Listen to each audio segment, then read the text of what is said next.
La Sartiglia di Oristano è un grande spettacolo, è un miracolo di spettacolo, perché noi abbiamo la fortuna di rivivere ogni anno uno spettacolo che la storia e la tradizione vivente ci hanno consegnato con dei colori, con delle forme anche moderne, ma che ha un canovaccio antichissimo, che rimanda alle sue più lontane origini, per quel che sono i documenti che noi possediamo, al 1547.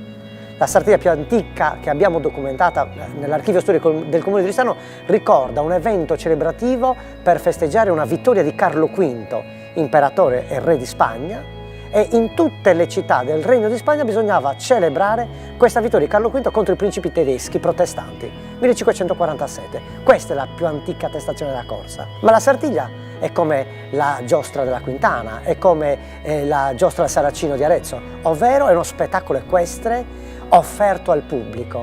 Non c'è spettacolo senza pubblico. Quindi sono le autorità civiche, nella più lontana origine, che offrivano uno spettacolo per partecipare alla comunità, un evento importantissimo.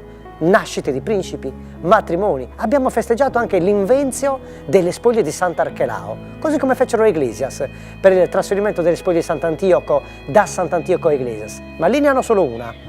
Noi ne abbiamo tante documentate dal 500 al 600 al 700 e nel 700 già qualcosa cambia, perché nelle prime abbiamo le autorità civiche che corrono a cavallo centrando un anello, cercando di infilare un anello.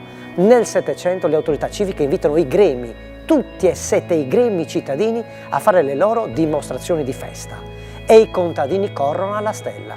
1722, per la prima volta viene citato questo bersaglio. E i contadini, i figoli, i falegnami, tutti e 7 i gremi fanno queste dimostrazioni di festa dove? In Piazza Eleonora, di fronte al Palazzo di Città. Quindi abbiamo ancora sartiglie celebrative a giugno, a luglio. Non si parla di carnevale se non nel 1807. Da quella data, ma non sappiamo da quanto prima, ma comunque da quella data ogni anno a carnevale i gremi organizzano la Sartiglia. E qui ci dobbiamo affidare alla tradizione orale che dice che è l'intervento di un canonico, persona illuminata, che avendo conosciuto questa tradizione equestre ha voluto istituzionalizzarla, concedendo ai gremi anche una forma di possibilità economica per organizzarla ogni anno. E da allora i gremi, dopo averla corsa loro a cavallo, la perpetuano e quindi è roba loro, e i cavalieri di oggi corrono in nome e per conto dei gremi. Sugo Poedori è la massima autorità della giostra, nominata dalla massima autorità del gremio, e svolge quel ruolo in nome e per conto della corporazione. E ancora oggi, ogni anno, noi riviviamo davvero questa magia di questo che è un carnevale, perché si corre a carnevale, ma non è una carnevalata.